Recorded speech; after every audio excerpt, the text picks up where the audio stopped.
Hello, my friends. Welcome to another episode of Deep True Crime. I'm Manny Rodriguez.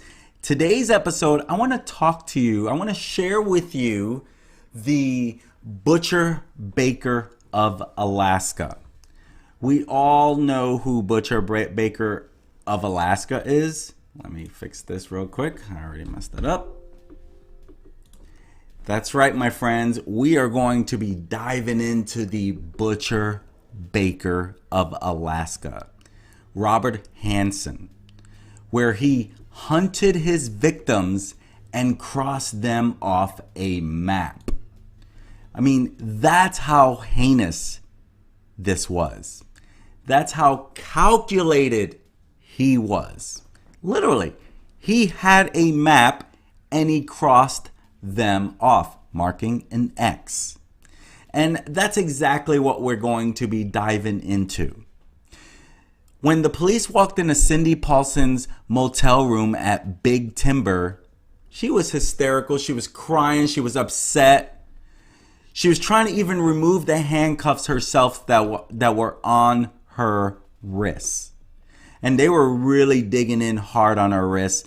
And she had just survived an attack by a man who had paid her for sex and instead decided to kidnap her, tie her up in her home, and would eventually kill her if she didn't escape.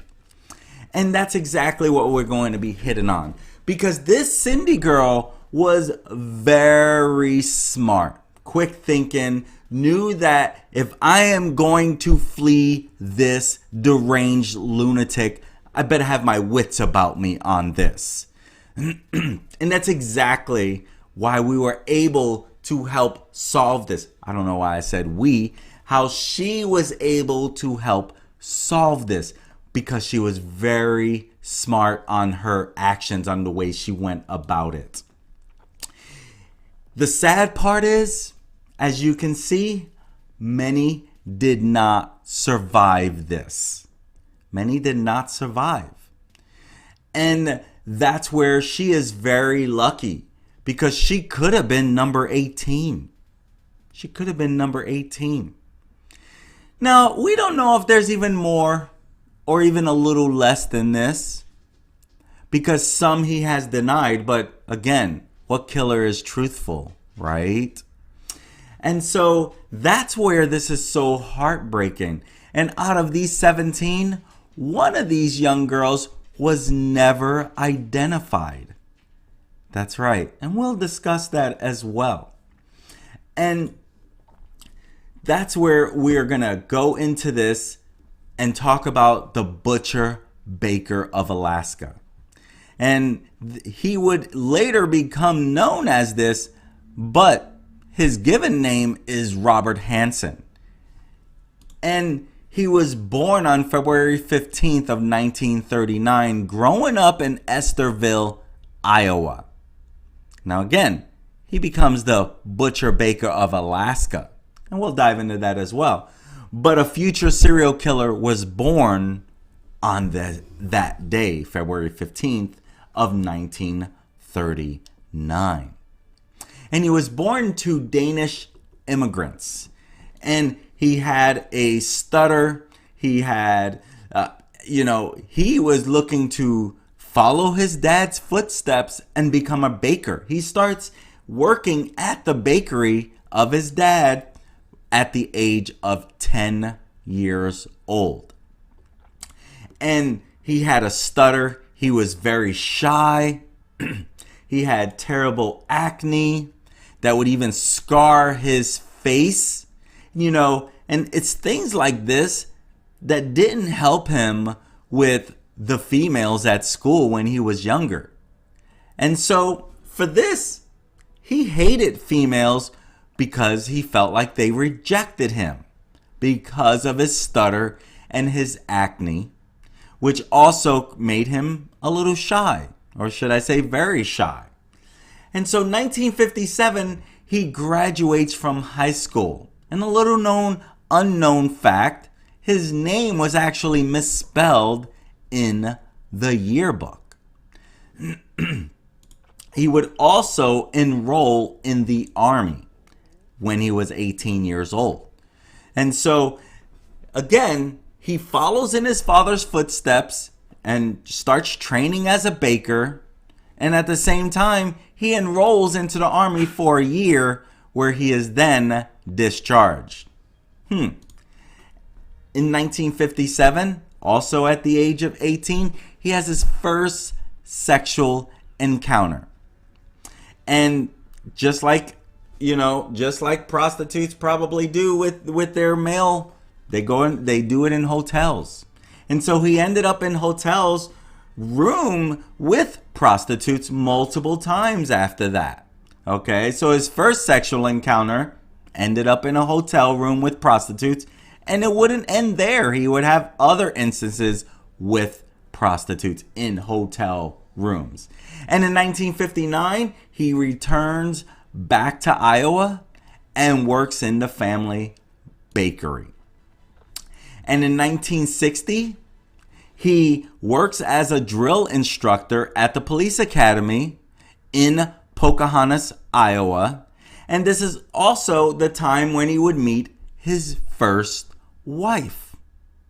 And so in 1960, he also has his first arrest for burning down the bus garage of a school. And it was a school that he went to, again, because of the people, the kids making fun of him, because of his acne, because of his stutter.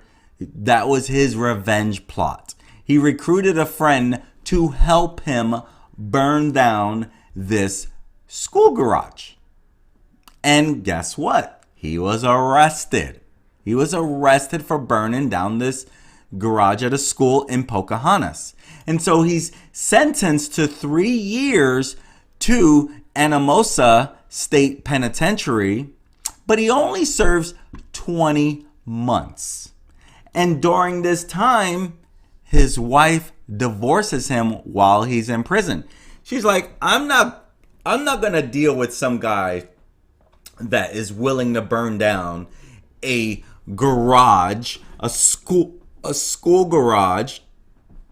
I mean, that's some ate up stuff, right? That is some ate up stuff. And so his wife divorces him while he's in prison. And so in 1960 as well, he is diagnosed with bipolar disorder and schizophrenic episodes while he's in prison. And so while he's in prison, this is where he, in 1963, when he's finally out of prison, he meets his second wife, Darla Henriksen. Darla is a special ed teacher. She has so much faith in God. She believes that she can change this guy around. And so in 1967, they move to Anchorage, Alaska. Get where I'm going with this? They also have 2 children. And, by all accounts, they seem to be living a normal life. They were just living a seemingly normal life. And whenever he wasn't working at the bakery, working at his bakery or with his family, guess what he was out doing? He was hunting, because he was an avid hunter. So he spent a lot of time outdoors. And so, but the problem is, he wasn't done getting in trouble. Even though he was living this great life, he continued to get in trouble with the law. And in 1971, he's arrested for the rape of a prostitute and abduction and attempted rape of a housewife. And so that's not good. He agrees to plead guilty to assault with a deadly weapon involving the housewife if the attempted sex worker, the attempted rape on the sex worker was dropped. And so he serves 6 months of a 5-year sentence, and he's released in 1972 into a halfway house. And in 1976, he's arrested for stealing a chainsaw from a department store in Anchorage. And at his trial, he pleads guilty to the theft and he was sentenced to 5 years in prison, but it was reduced due to the treatment he received for his bipolar disorder. And so during this time in the 1970s, right around that same time, again, he is arrested in 71 for the rape of a sex worker, right? And the abduction and attempted rape of a housewife, okay?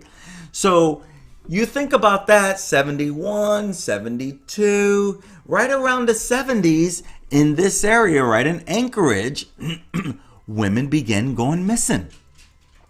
And bodies started showing up around Anchorage. And so it was believed that Hansen began killing women as early as 1973. And so the question is, was she thought to be his last victim? But there may have been more. It may have been more. And so Cindy Paulson, he pulls up in the car. Cindy's 17 years old, and she's a sex worker, right? Another name for a prostitute.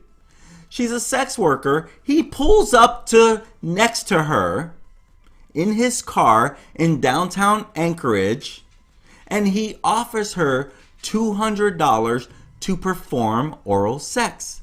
And she accepts this, climbs into the front seat of his car. And so, this guy seems shy. She's finding that maybe I can trust him. He seems shy. What harm can he do? He looks like a guy who might have self-esteem issues. So, I feel like I can trust that he just wants oral sex. And so he says, hey, let's not be in vision of people so people don't see us. Let's go to a nearby car park. And so Cindy agrees. And once they are finished, Robert Hansen pulls her head back and pushed a gun in her face. He says he won't hurt her as long as she does what he says. As long as she does what he says, he won't hurt her. Go check out that. So, in the end, she does survive. But she has to fight. She has to be smart. She has to be willing to know when it's her time. And so he takes her to his home and drags her out of the car. Cindy was in full survival mode, so she makes mental notes of everything. She's really smart about this. She's very smart on what she plans on trying to get out of this. She plans on trying to live. She does not want to be a victim to this mad murderer. And so he takes her to the home. He drags her out of the car. She knows I need to be in survival mode. And so she takes mental notes of everything, including the blue house he takes her to.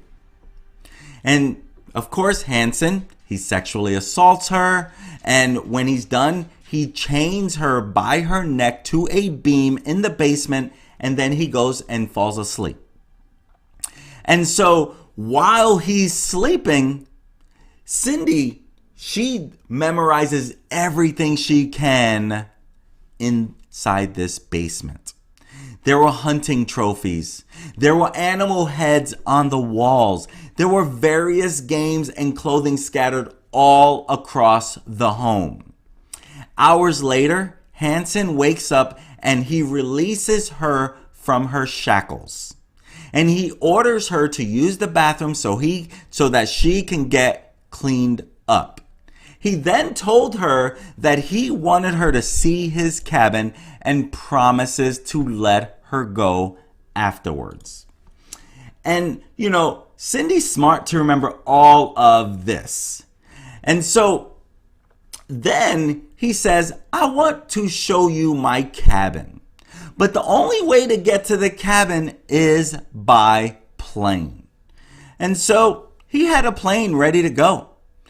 So they both drive off to Morrow Field Airport, and as they're getting the airplane ready for takeoff, Cindy escapes from the car and runs for her life.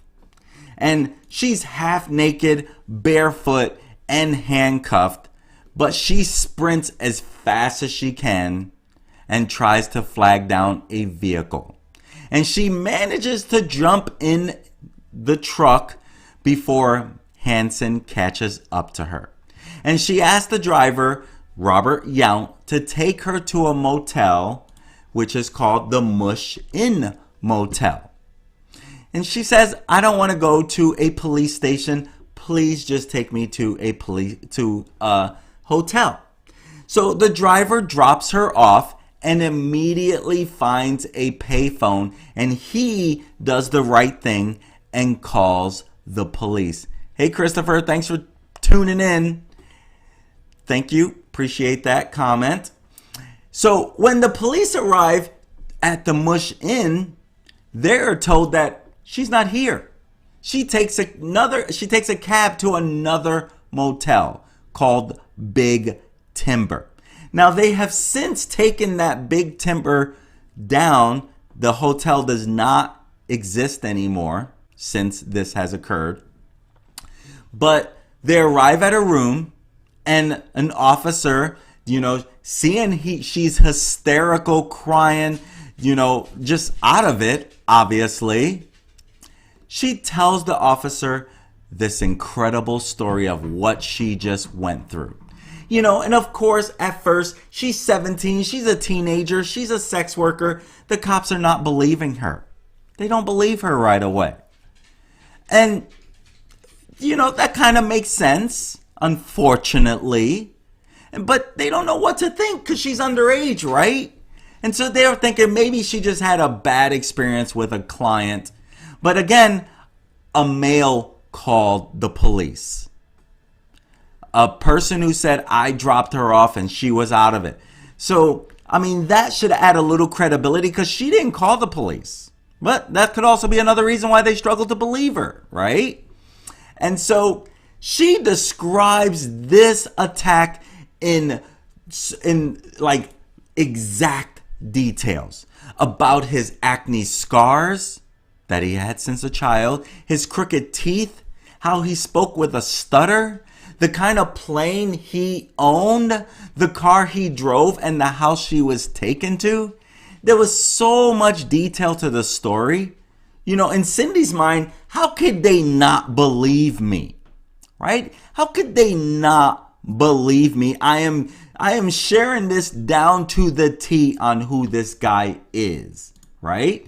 And so as Greg Baker, the officer, as he takes this 17-year-old girl to the hospital to get a checkup and, to get a rape kit so that she can get examined, on the way, they go past the airfield that Cindy had escaped from. And so as they drove by, a plane takes off, and Cindy tells the officers that there's the plane. That's the plane that he was in. And so, of course, they're going to go into this airfield and they're going to go and try to find this plane. But come to find out that plane that had taken off, that was not Robert Hansen's plane. But they do find the right plane that was registered in Robert Hansen's name. And so after that, Cindy's taken to the hospital and her examination showed that she had went through some severe sexual assault. And so now the police want to follow up with this. They go to Hansen's home. They realize that Cindy's description was accurate down to the very tiniest detail. The blue house and all. So they knock on the door of the blue house, and guess who answers the door? Robert Hansen.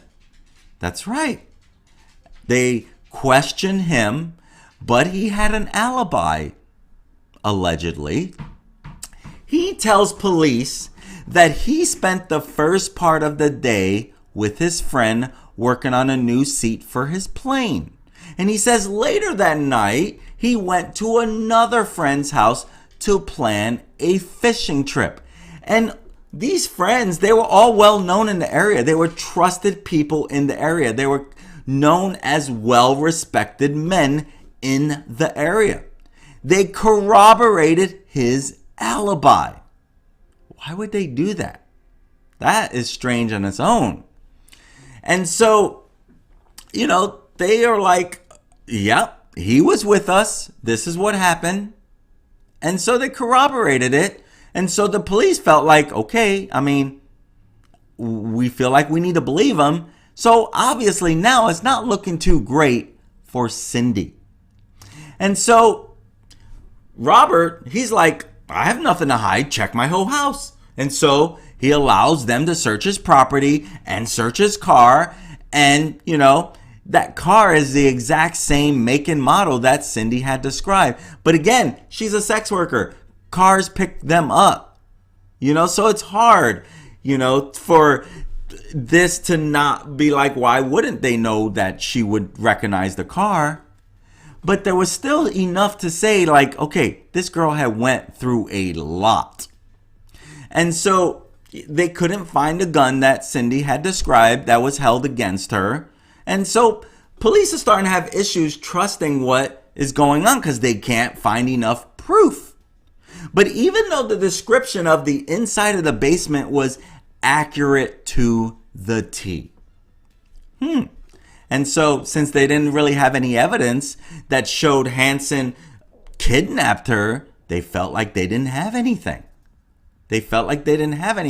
And so the police officers, they're a little split on whether they believe what has happened. But Officer Greg Baker, who was the first one to interview her, he did believe her story. But the other officers that were brought in from the sexual assault team, they didn't believe her story. And so now police did know of Robert Hansen before Cindy because of his crimes. And they would even have a nickname for him called Bad Bob the Baker. They knew of his previous criminal activity. And despite being a respected businessman, people knew he wasn't as clean cut as he tried to make himself out to be. And so now Anchorage Police Department, they don't know what else to do. So they say, Cindy, let's have you take a polygraph test. And so they go to find her. Unfortunately, she was gone. When they went to collect her for the assessment, she had vanished. Enter Detective Glenn Floth. So Glenn Floth and the Alaska State Troopers, now they're gonna, see what else they can come out of this. They don't close her case. They don't make this a case closed. We don't have anything. They keep it open. The Anchorage police, they send the files to the Alaska State Troopers investigating the murders of multiple women being discovered across Anchorage.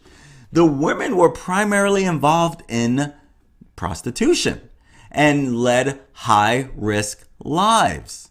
So the police believe there might be some connection with Cindy.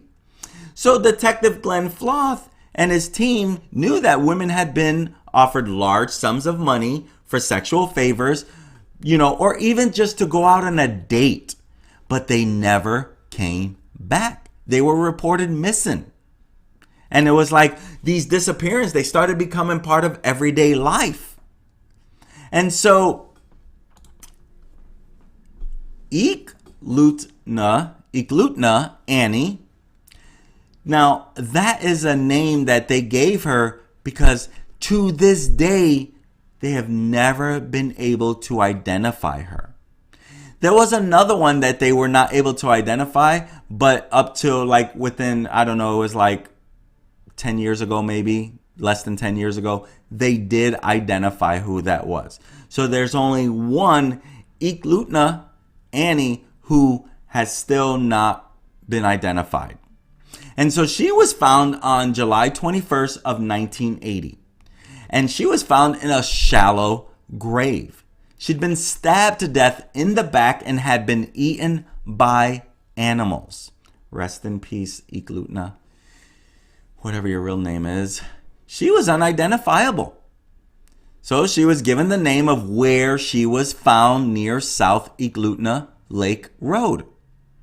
But to this day, she still has not been identified. Joanna Messina, her body was the next to be found. This was like later the same month that Iglutina was found. So that's around July, the end of July. And so Joanna, she was only 24 years old when she went missing earlier in July, and her body was found in a gravel pit.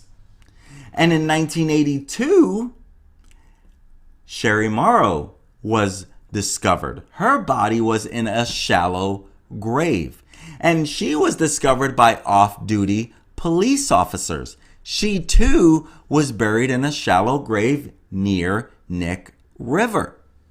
She was fully clothed, and it was evident that she had been murdered, and she had bullet wounds in her back, which is weird because they would realize that she had been redressed after her death, and there were no holes in her clothing.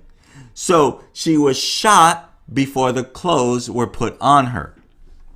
And a year later, Paula Goulding's body was discovered by the same river, Nick River. And just like Sherry, she was found in a shallow grave, and she too had been redressed after her shooting. Flothy now had Detective Flothy now had 7 murdered women in and around Anchorage, Alaska. And when Cindy's case file was delivered to the office, him and his team immediately were able to connect the dots to all these women.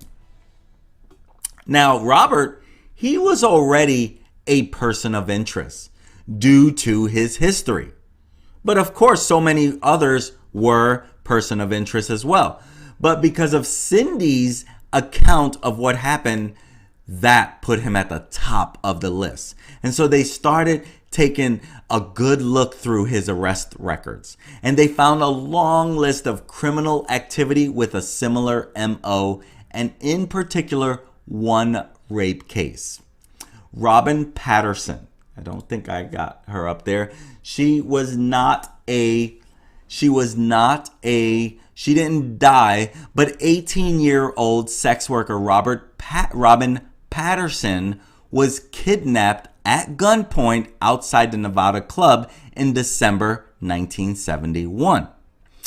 Her attacker tied up her hands, and drove her towards the Kenai Peninsula to a motel.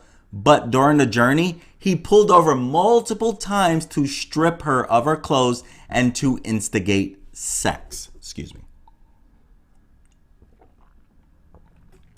Despite her father being a state trooper, who would have known, right?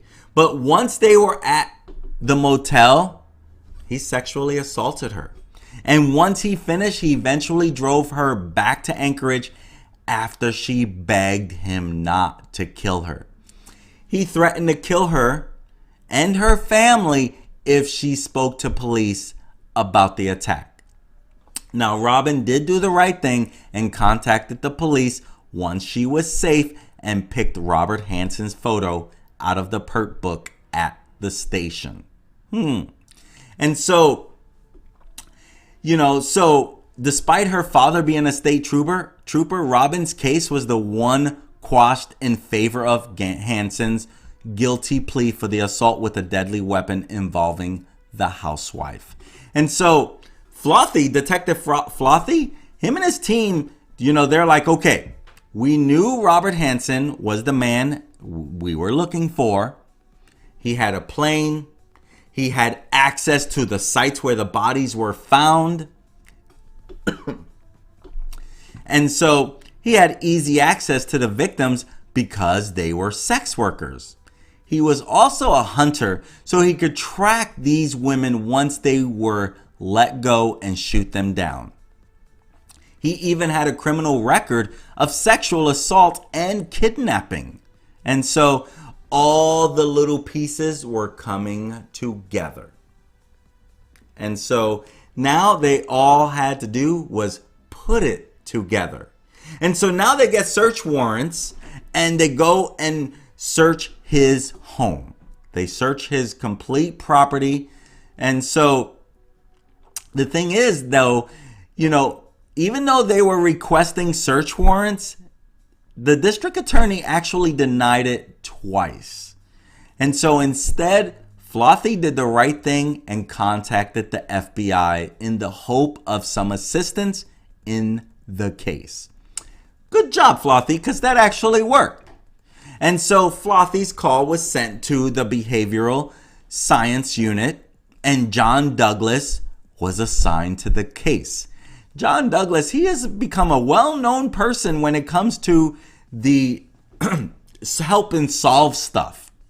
I was watching Mindhunter, and it was kind of based on him. You guys see the show Mindhunter on Netflix? That is basically him being a criminal profiler. And they basically go to all these criminals in prison and try to get interviews. And so John Douglas, he wasn't told anything about the man they suspected, but was given the information about the 3 recovered bodies. From here, he created a criminal psychological profile of the man he believed was responsible. And he said the killer would be around 40 years old and have low self-esteem due to a history of rejection. Sounds just like Robert Hansen. He would be an intelligent and well-respected member of the community he lived in. He would have been involved in shoplifting and arson at some point during his life. He would be an experienced hunter and would keep trophies from his victims. Exactly, Robert Hansen. He basically described Robert Hansen to the T. And so, you got that, and you got Cindy's testimony against Hansen. Flothy was able to finally secure a search warrant for his property, plane, and car. And so now Flothy and his team searched Hansen's property. And when they get there on October 27th of 1983, his wife, Darla, his children, and his mother were at the house when the cars and forensic units showed up. And, the family, they're like, what the heck are the police doing here? And they were shocked to find out when they were told the reason. And Darla, she stood by her husband all the way through when he was arrested for theft and when he was imprisoned on rape charges. She believed she could save him with her faith, and together they went to church. She had no idea that he continued on this crazy path of destruction. And little did she know, it got deeper and deeper when it got into murder. And so, with his money from the bakery on his own needs and hers from tutoring going towards supporting their children and looking after the home, in reality, they actually led independent lives, and Darla had no idea what her husband was capable of. And so the family, they left the officers to begin the search, and it wasn't long before they found the evidence they needed. During their search, behind the headboard of Robert and Darla's bed, they found this aviation map that had been written on. And this was a map of Anchorage, and it had 24 crosses scribbled on it. And police quickly realized that 4 of the crosses were where bodies had been discovered. Great detective work, finally. And so, another officer, he goes into the attic to see if he could find any more evidence. And he starts pulling out some insulation and Christmas decorations that were there, and he looked in every corner of the dark space. He literally was doing this for hours. Literally doing this for hours. And it would actually pay off. And he would eventually find what he was looking for. There were multiple firearms hidden in the back of the attic, including the gun that Cindy described, and the same type used in the other murders. There was also a bag of jewelry that he got from his victims. And so he's finally arrested. This 44-year-old, at that time, arrested, and he's charged with kidnapping, assault, theft, insurance fraud, and weapon offenses, bringing his nightmare reign to an end. And so when questioned about the assaults, he didn't deny being with the women, but he told police that it was consensual and he didn't rape them. He said that the women were just enacting revenge because they altered their prices after they performed, and he wouldn't pay, and so they're trying to get revenge on him. Flothy was smart enough to know, we're not buying that concoction story of yours. And so now, finally, now that he's arrested, his friends finally admit that they lied about his alibi, about seeing him that night. And now the evidence against Hansen was mounting up. And now he didn't have an explanation for the night Cindy Paulson was abducted and attacked. And so now forensics, of course, are going to get involved. And they say there is a match between the crime scene bullets and Hansen's rifle found at the Blue House. And Hansen and his lawyer began bargaining his plea deal. He agrees to plead guilty to the 4 murders of Iglutina Annie, which is the one person who has never been identified, Joanna Messina, Paula Goulding, and Sherry Morrow, and agreed to give investigators further information about the other victims who were crosses on his aviation map. And so on February 27th of 1984, Robert is sentenced to 461 years plus life in prison with no chance of parole. And so he's transferred to Lewisburg, Pennsylvania, but 4 years later, he was returned to Alaska to the Spring Creek Correctional Center, where he remained. And I believe he is one of the very first inmates at Spring Creek Correctional Center, because it had just been built and he's one of the first ones there. Hansen would later die in Alaska Regional Hospital on August 21st, 2014, due to natural causes at the age of 75. And of course, I always want to give a rest in peace to our victims who were taken way too soon in this world. Rest in peace, Megan Emmerich, age 17. She went missing on July 7th of 1973.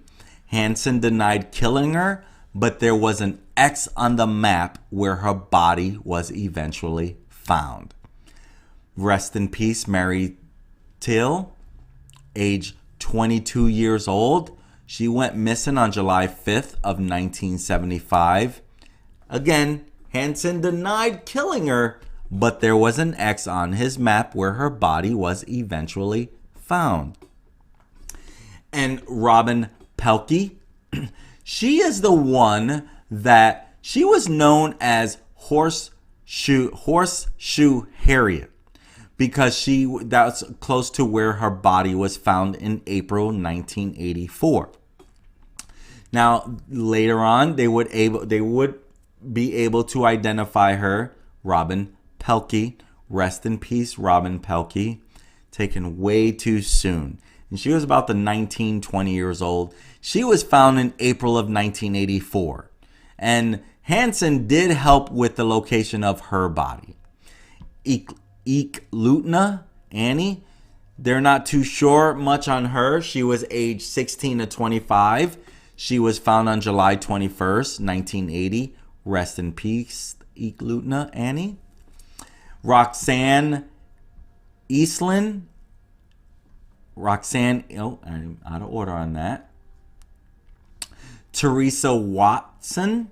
She was found on April 26, 1984. Hansen helped with the location of her body. Rest in peace, Teresa Watson. Angela Federn. She, aged 24 years old, was found on April 26 of 1984. Hansen did help with the location of her body. Rest in peace, Angela Federn. Tamara Patterson, only 20 years old. She was found on April 29th of 1984. Hansen did help with the location of her body. Celia Van Zanten. She was found... See, I should have kept this in a particular order. She was only 17 years old. She was found on Christmas Day in 1971. Hansen did deny killing her. And that's what I mean, that this could be less than 17. Could even be more. And Lisa Futrell, rest in peace, Lisa Futrell. She was 41 years old. She went missing on September 6th of 1980. Hansen did help with the location of her body. Roxanne Eastland, only 24 years old, went missing on July 28th of 1980. Hansen confessed to killing her, but her body was never located. Joanna Messina, age 24, she was found in July of 1980. Rest in peace, Joanna Messina. Rest in peace, Roxanne Eastland. Rest in peace, Lisa Futrell. Sherry Morrow, age 23, was found on September 12th of 1982. Rest in peace, Sherry Morrow. Andrea Altieri, age 22, went missing on December 2nd of 1981. Hansen confessed to killing her, but her body wasn't ever located. Rest in peace, Andrea Altieri. Sue Luna, age 23, went missing on May 26 of 1982. Hansen helped with the location of her body. Rest in peace, Sue Luna. Paul Goulding, age 17, was found on September 2nd of 1983. Rest in peace, Paula Goulding. Malai Larson, age 28, was found on April 24th of 1984. Hansen helped with the location of her body. And Delene Fry,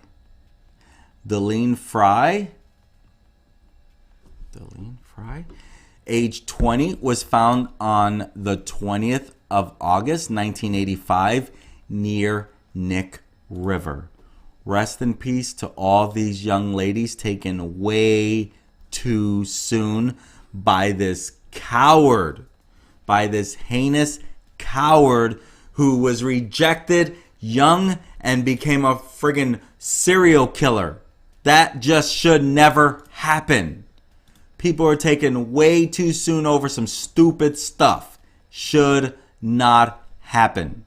My friends, thank you for joining me today. If there's any particular cases you would like me to cover, comment in the comment box and I'll be glad to look into it and do a little deep dive into true crime. Hey, my friends, if you haven't already done it, please hit that subscribe button, click on that like, and hit that notification bell. I'm Manny Rodriguez with Deep True Crime, and I look forward to serving you again. Peace.